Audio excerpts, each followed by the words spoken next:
we are going to see a new tool, Swift Cut. How to use a cut in solid body or solid models. See the solid model by sweeping a close profile. So we will see how to use this command. So let's first select a part which we want to cut and pass. Select this top surface, sketch, select normal. Choose circle and draw one small circle here.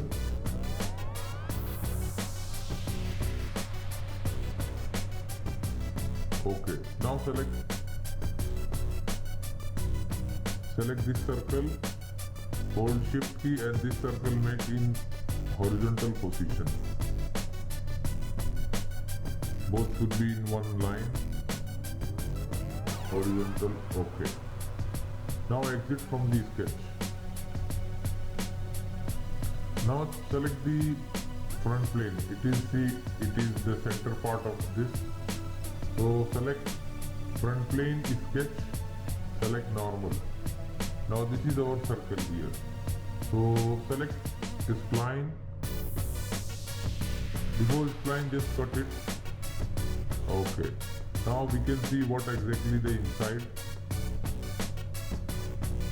See, it is our section view, inside view.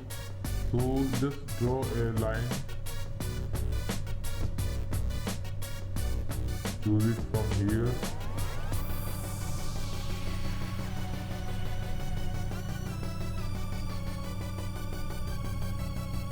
Now exit. So see this path we created. So just go to exit. Now we will see how to use Swift command. So go to feature, select Swift Cut. Now see the path already selected. Now profile we have to select. So just select the circle.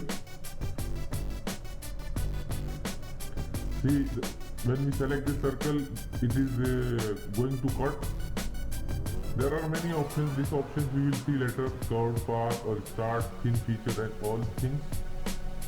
So select OK. See, a cut path already created. This is the function of Swift Cut tool. It is very easy, very simple. Just uncheck. See, this is the hole we created with the help of Swift Cut.